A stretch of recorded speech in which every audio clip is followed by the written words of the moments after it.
ขอหาเงินซื้ออีกเนี่ยบุคคำตาดเลยเนี่ยยิบเดินนี่ฮะอยากเอาเขาเราจะเอาเขาเอาเขาในผู้โอ้เอาเขาเลยมันกีดกวงเนาะเอาเขาได้เอาเขาไว้ข้างในกว่ามันแคบวุ๊บเป็นไงครับ1 2 3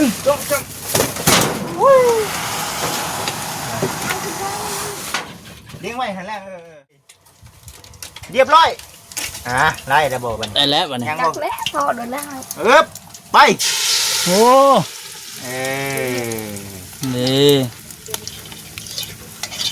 นี่เคยเฮ็ดได้เนาะเนาะป้าลุงดูเอิ้นผู้ใหญ่เพิ่นกินข้าวด้วยครับมันจะได้กินข้าวกินข้าวกับหยังกันน่ะกับทอดไข่ทอดไข่คือกินได้อย่ากินข้าวกับบอกเด้อพอน้องๆเพิ่นเห็นทั้งง่ายเนี่ยถ่ายคลิปแล้ว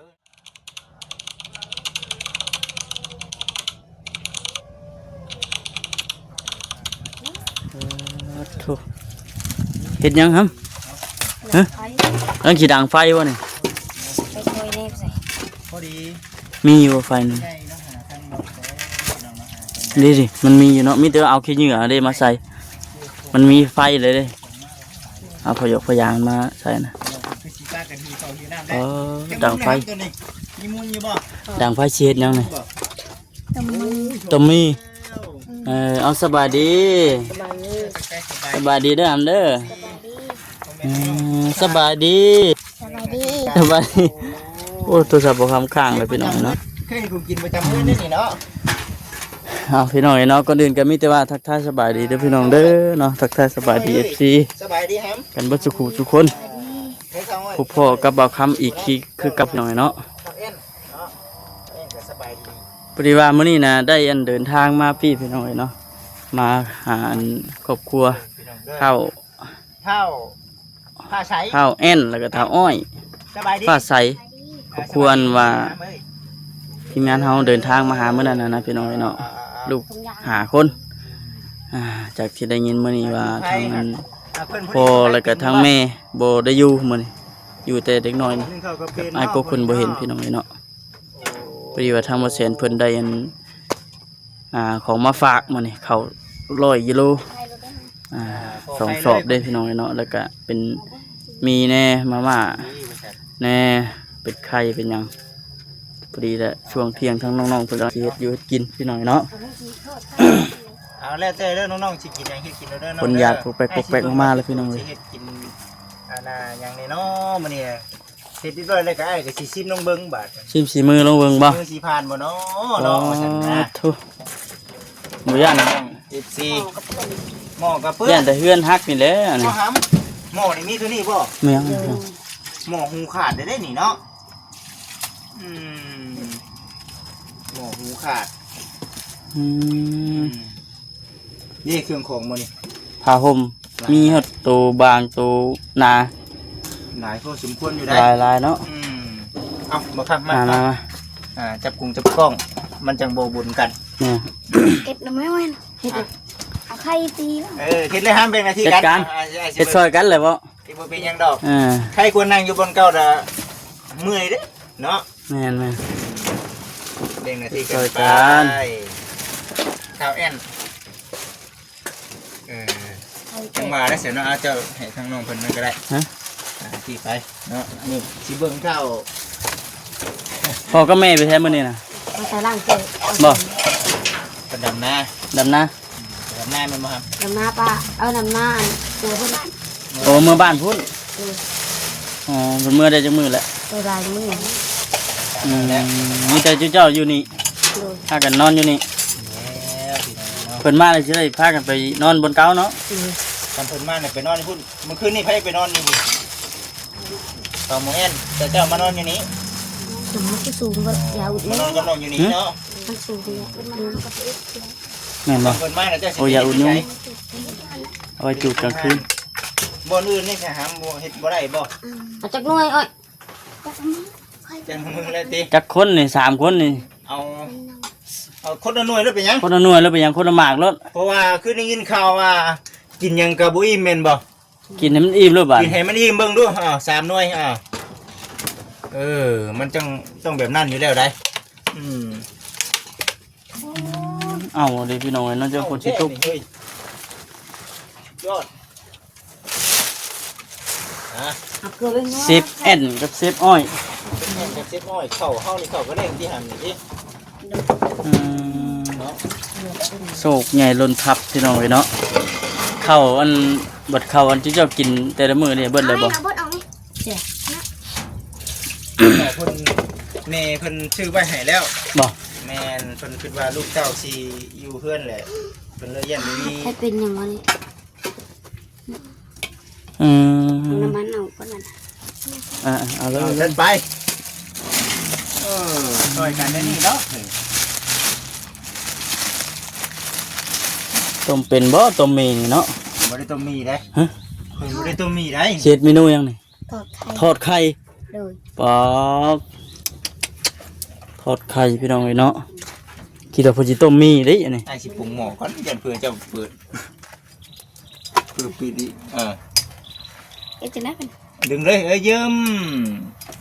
ไข่เฮาเรียบร้อยแล้วบ่ใส่ไข่มาเวนเตเฮ็ดอันยังเป็นเด้เนาะเราเฮ็ดอยู่กินก็ได้กันเบิดนี่สิเป็นแบบว่าคันอยู่ในละครกับผู้นี้แบบว่ามีไอเดียแม่นหลายก็มุ่งพี่น้องเลยเนาะแม่นมีไอเดียฮะของน้ำมาก่อนนี่ทางนี้กำลังตีไข่อยู่มีคนมาซื้อนี่ให้กินบ่ครับเฮ้ยหนอกมาน้ำไข่นี่เท่านึงนี่ใช้ไม่ยังมันต้นเพิ่งดำนี่บ่คือบ่ซอยเจ้าเป็นตักของเจ้าโอ้ตะกี้กับบ่มีเนาะแม่นบ่โอ้คุณช่วยตั้งแต่ไหนมาแล้วตะกี้ก็ไปอยู่ดงจนว่าโอ้อยู่ดงตะกี้นะพี่จันสิได้เว้าไปนำเว้าให้ป้าลุงนำว่าเฮาอยู่ตะกี้เป็นจังได๋นั่นน่ะอยู่น้ำอ้อยตัดอ้อยซอยตัดอ้อยเพิ่นน้ำเจ้เพิ่นหาเงินซื้อเองเป็นเสือหาเงินซื้อเองอันนี้เสือชุดเจ้าซื้อเองบ่นี่เลยซื้อเองหมดเขาหาเงินซื้อเองเนี่ยบ่ทำตาบเลยเด้ยิบเด้อนี่ฮะอยากเอาเขาเราอย่าเอาเขาในผู้โอ้เอาเขาเลยมันกีดกวงเนาะเอาเขาได้เฮ็ดได้ซะเฮาเอาไปสอบเขาพ่อมาสบครับมานี่มาจะจับกล่องมาจับกล่องเด้อมาเขาได้อยู่บ่เนาะบ่10 บาทนี่ไข่ออกมั้ยเอาไข่ออกก่อนบ่มันเจาะนะพี่น้องเลยเนาะย่านมันหักดิเพราะว่าอยู่บ่อนที่เฮาว่างเลยนี่มันเป็นบ่อนไว้เครื่องของแล้วบอกน้องๆเพิ่นอยู่ว่าอ้ายก็ฮักเพลงคือน้องคือหนุ่มเด้อว่าซั่นนะจะย่านทั้งช่วยได้ว่าซั่นนะโอ้เพิ่นไว้อยู่เพราะว่าน้องๆเพิ่นนี่บางครั้งยังรู้สึกอยู่พี่น้องเนาะแต่มันก็มีมาม่าปลากระป๋องเนาะครบชุดมีข้าว100 โลพี่น้องเนาะ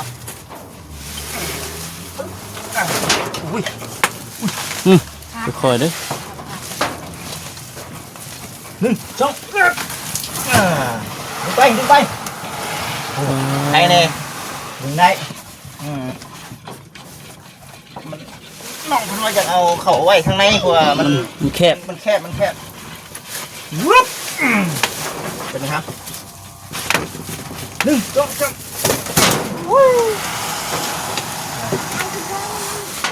เลี้ยงไว้หันแรก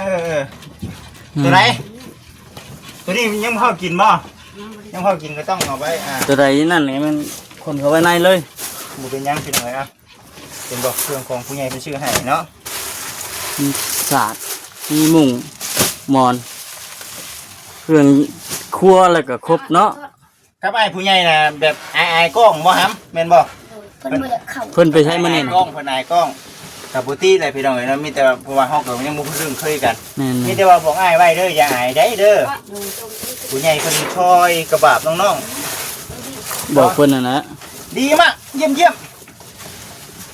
ทางนั้นตั้งขึ้นไว้แล้วมาดินน้ำขมือใช่ไหมยี่บ่เฮยนี่เห็นไหมยี่บ่มาดินน้ำขมือนี่บักหำได้แล้วบ่อันไปงัวกับเกลือได้แล้วบ่ได้แล้วเอาไว้ใช่ไว้ใช้แต่เก่ายังเซฟอันไว้ยังเช็ดบนไว้อยู่มือหน้าไอ้สิถาเบิ่งพี่เจ้าเห็นเด้อ มันขาดหยังก็จะว่าขาดเล็กตะปูบ่ โดย ต้องมีเล็กตะปูได้ได้บ่สิ มาเฮ้ยบ่เป็นหยังบ่เฮ้ยกระเทียมเด้ใส่แล้วบ่มันจังหอม มีบ่ กระเทียมบ่ได้มีบ่เซ็นบ่ ใส่ ได้มา ชามยศใส่กระเทียมเลย ใส่กระเทียมแล้วบ่ครับ ย่างคนไทย ใส่ด้วยมีบ่ มีบ่ ตัดทิ้งตัว บอกไว้พี่น้อง ทางในเพิ่นก็จัดเครื่องจัดของไว้ บนไว้อันนั้นสวยเจ้าบ่ โดย จะกระสอบเนาะ อืม เห็นอยู่บ่อันนี้ฝาก FC ทั้งเพจพร้อมเด้อพี่น้องเนาะเบิ่งไปนํกัน นะ ที่แหละชีวิตเด็กน้อย แม่พ่อก็คือว่าแน่แหละแม่ไปเอาผัวใหม่เด้อพี่น้องเด้อเนาะเพิ่นก็ไป เมื่อบ้าน เฮ็ดงานนำผัวเราหั่นแห แม่ ละ น ลูกเต้าคือเว้าเนี่ยมันหลายคนกันสิหุ่มไปนํกันเบิดก็คือสิบ่ได้ แม่น FC เพิ่นก็สงสารหลายอยู่แต่ก็เฮ็ดจังได๋ซะพี่น้องเนาะส่งกำลังใจให้แล้วแต่มาสิมื้อหน้ามาพี่ฮะ พี่หน้ามันออกไป มาเมนูขัวไข่ทอดไข่เนาะ อืม อืม ใส่ครบชุดเลยแล้ววะ ใส่กระเทียม เฮ้ยเกลือประเด็กเกลือเป็นนัวเนาะครบแล้วเนาะ พอประเด็กเคยสิถามเจ้าคือเนาะ โทษใครใส่ประเด็กดิ จะเคยใส่ประเด็กบ่ บอกเคย โอ้โห บ่เฮ้ยสั่งไว้ไปจักได๋เฮ็ดอยู่นี่ ยังอยู่ อ๋อทดสอบ ทดสอบนี่คือการทดสอบ นี่คือการทดสอบสิไดมาชุมซอย พอดีว่าช่วงเที่ยงพี่น้องเนาะ เข้าผู้นี้เพิ่นเป็นหนึ่งนะแม่นบ่ หนึ่งเต่าหนึ่ง ผมกินนี่นะจะหนึ่งยังกินนี่ หนึ่งเข้า เห็นบ่เข้าก็หนึ่งกินเองพี่น้องเก่งจะได้ ถ่ายน้ำมันห้อนหาน้ำมันห่อนก่อน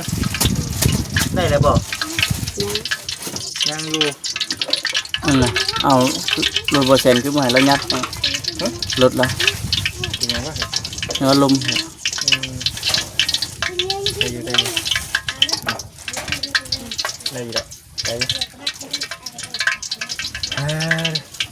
อีกจะหน่อยบ่ แต่ว่าแล้วสุดเดียวแต่สิเป็นนั่นแหละ ลองไปเรื่อยจะเบิดถ้วยเด้อ ไปบ่บัด ถ่ายน้ำมันเดือด ยังบ่เดือดคักบ่นี่โอ้ ให้มันเดือดทักกว่านี้ก่อน เฮาสิถามน้องเพิ่นเฮ็ดเนาะ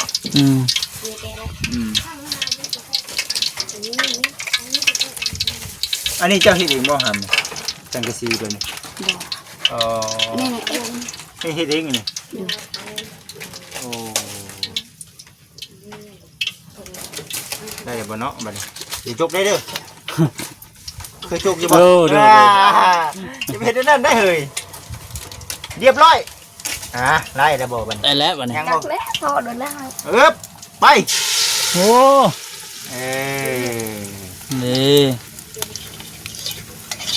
นี่เคยเฮ็ดได้เนาะนี่เนาะ ชุดเตน้องๆเพิ่นเอาสิเฮ็ดได้ไดก็ชุดเตว่า เห็ดแล้ววัน ฮะพิสูจน์บ่จ๊ะ ได้อยู่ ได้อยู่ ยังสูตรเพิ่นนี่เด้อพี่น้องเอา ใจมันก็กล้ามดอก ล่าง ไปล้างมาแทนบอกน้องกล้ามเลยเนาะ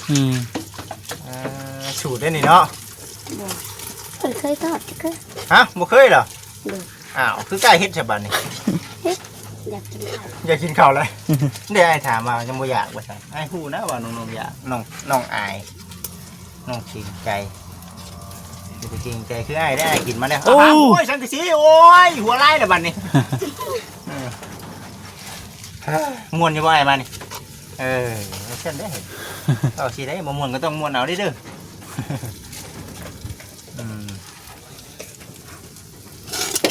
โอ้ต้องไอ้ให้กินแซ่บบ่จะให้กินเป็นบ่ บอกอีกเป็น เป็นแต่อยู่ไผใส่เสาเฮือนเนาะ บอกไฟมันลามไปเอง ไผมันลามไปเองเจ้าบ่เป็นคนจูนะ จุดจมูกน้ำไหม้ลงลาม จูสิหมอน้ำไม้ไปหาน้ำไม้เป็นนำนี่ไปหาเป็นเพิ่นทุกคนเนาะ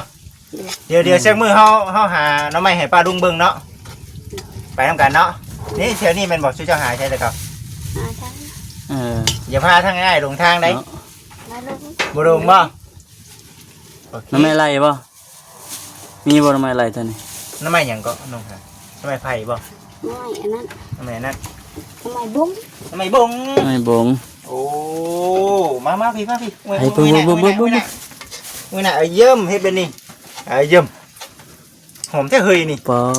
ตัวเซฟอ้อยเฮ็ดแล้ว เจียวได้ตำบ่หรือบ่ได้ตำชื่อเจ้า ไม่ได้ต่ กินเลยบ่โอ้เอาเดี๋ยวแต่ว่าน้องๆเพิ่นเด้อ แม่น เป็นได้ก็แย่หมอกับผ้าเนาะ หูขาดครั้งหนึง ครั้งนึงเคลียร์แล้วชุดจะมาฮ้อนได้บ่ครับ ซีมบ่ทางนี้ ชิมบ่ โอ้ เบิ่งไปนำกันบ่ครับพุ่นกินได้บ่นะฮะบ่เป็นหยังบ่เป็นหยัง โอ้ย ก็ได้ตัวเหยียบขึ้นเหยียบลงกันเลยบ่เป็นหยังเนาะแซ่บบ่ แซ่บอย่างเดียวทางนี้ แซ่บบ่แซ่บก็กินแน่เนาะน้องอ้อยเนาะเฮ็ดให้กินบ่แห้งเด้อว่าซั่นโอ้ โอ้ให้กินใช่นี่อยู่เนาะพี่มันจะแจ้งนี่ ำ พากันล้างมือเฮ้ยล้างมือกินข้าวล้างมือกินข้าว แต่งกระตุกมาจับเจือบ่ครับเฮ็ดให้เป็นผ้าขาวจับเจือเด้อฮะ น้ำก็ นี่ โอ้ จอกเพิ่น โจกพ่อนี่ จบนั่นนะ เอามาจะใช้ เอ็ดเอา เฮ็ดเอาเองอีกโจกทันสมัยพูดสิเบิ่งเล็กน้อยแบบใดพี่น้องมื้อนี้เล็กน้อยนะมื้อนี้เก่งเลยพูด พากันหุ่น ดีใช้แล้วบัดนี้เรียบร้อยจักควงจักควง เอานั่งตั้งวงเลยนี่ตั้งวงกินข้าว พยายามมาหามานั่ง เจ้าต้องนั่งปีนหนาวนี่ นั่งเป็นหาป้าลุงผม อ่าโอ้ดูร้องไม่เป็นนี่เด้อมาจิเด้อ นิ่มทำน้อยเฮ็ดดิทำใหญ่ปะด้วย ทำน้อยอยู่อยู่แบบนี้แล้วบ่ครับเอิ้นป้าลุงดูเอิ้นผู้ใหญ่เพิ่นกินข้าวดูครับ มันจะได้กินข้าว กี่ข้าวกับยังกันน่ะ เอากระทดไข่ โทษใคร คือกินได้อย่ากินข้าวกับบอกเด้อเพราะน้องๆเพิ่นเห็นทั้งอ้ายเนี่ยถ่ายคลิปเลยอ้ายเพิ่นถ่ายคลิปเลยบ่กล้ากินข้าวบ่เป็นหยังบ่เป็นหยัง ทรงเสียดอยู่ดอกเบิ่งนี่เนาะ ยังย่านอ้ายอยู่บ่ย่านอยู่บ่ บอก แหน่ขี้ย่านเนาะย่านให้ไปซะแต่ข้าวอยู่บ้านพ่อเก่าตะกี้น่ะมีคนมาซอยชื่อของกินให้นี่บ่ครับ คือเดียวนึง ชื่อ เป็นให้ เดียว ข้อ บ่ สอบหนึง กับขนม แต่อยู่บ้านหรืออยู่นา อยู่บ้าน อยู่บ้าน เพิ่นเห็นเพิ่นจงชานเพิ่นได้ชื่อให้แม่นบ่ เป็นมาสัมภาษณ์เดียวเลยไม่ได้ โอ้ อืม เพราะเพิ่นมาสัมภาษณ์เธอเดียว โอ้มีคนมาสัมภาษณ์กัน แม่น ฮะจังไดก็ตามแต่ดีใจนำน้องๆเพิ่นนี่ได้นี่เครื่องของหลายซับเด้อคือไงเว้าแน่เนี่ยเป็นคนผู้รู้ผู้ดีบ่ปุ๊บแต่ปุ๊บเหนือนะบ่เป็นหยังเด้อนำเด้ออ้ายมาก็บ่ได้เครียดให้บ่ได้ว่าหยังทั้งน้องๆเด้ว่าบ่ติแต่ว่าทั้งน้องๆเพิ่นก็เห็นนั่นมาเห็น โอ้งานก็ยังบ่ทันได้อันลื่นกันปานใดว่า ต่ จั อง ไปเฮาสิได้เห็นกันตลอดเด้อนี่จังไดไอ้จิตนี่นี่ไอ้แสนไอ้คำนี่จังไดบอกเพิ่นเด้อจักเพิ่นอยู่ว่าน่ะไอ้คำเด้อชื่อคำอันนี้ได้ชื่ออยู่บ่ ยืน ไอ้จิตเนาะ ผู้ที่มามอบเข้าวให้ชูเจ้าน่ะจักอยู่บ่เบาหยัง เป็นห้องเลย เบาแสน บ่แสนน่ะนะ จักอยู่บ่ชื่อไว้เด้อผู้เพิ่นมัดผมจ๊อบ อืม ผู้นี้เพิ่นก็มัดคือกันนี่บอกครับมัดผมจ๊อบจังหน่อยเฮ็ดคือเขาเบาแสนอีกเด้นี่จังหน่อยนี่เนาะ ผู้ ที่ผมมองกับเป็นคือผมเบาแสนเลย ตะกี้เห็นได้ เลย เออ โอ้ยเนาะ คือจัดออก แต่เนาะ ตัดออก แล้วก็ผู้เพิ่นนั่งอยู่หันเบาเวียงเด้อมาหาเจ้าก่อนน่ะเด้อ เลย เบาเวียง นี่ ชื่อเพิ่นไว้จังหน่อยว่าไผมาหาชูเจ้า บ่ นั่น จื้อเพิ่นบ่ได้ติ ชาวบ้านถามเด้อบอกไปไอ้จิตไอ้แสนว่าไปเด้อหามเด้อ เลย บ่ได้ว่า โอ้ยเลยแบบหนัก หาอู่ เข็นเข้าแล้วเฮ้ยเอาไปจัดไป มีแต่ว่าเพลงกันเด้อน้องเด้อไอ้บ่อยากเห็นว่ามาได้พิษให้เถียงกันบ่ให้เฮ็ดแนวนั้นเด้อ โดนเลย เฮ็ดแนวนั้นมีแต่ว่าฮักเพลงกัน บางคำนี่ผู้เฮ็ดกินเป็นก็ฮอดยามเฮ็ดก็เฮ็ดสู่กินกันกินเด้อ เช้าให้เฮามาหนึ่งเขา บ่นึงเข้ากับบุ้ยไปนึง หนึ่งเขา ฮะ หนึ่ง เจ้าหนึ่งบ่เออ นอนปะหมดเขา นอนเปล่า ในบ้านเขา ช่วยกันนั่นแหละฮะมื้อช่วยกัน ปันที น้ำ กั นี่ น บ่ นะ ได้ไปเอากินบางคำนี้เห็นบ่แบ่งหน้าที่กันไป อืม เจ้าก็แบ่งมาได้บ่เจ้าก็ น้ำนี่ไปเอาอยู่ไสนะ ไปเอาตลอดพุ่นนี่ เด้อ อยู่พุ่นบ่ในบ้านพุ่นบ่ มันเป็น เขามาเกิดป้า ป้าเพิ่นชื่อบ่น้ำน่ะ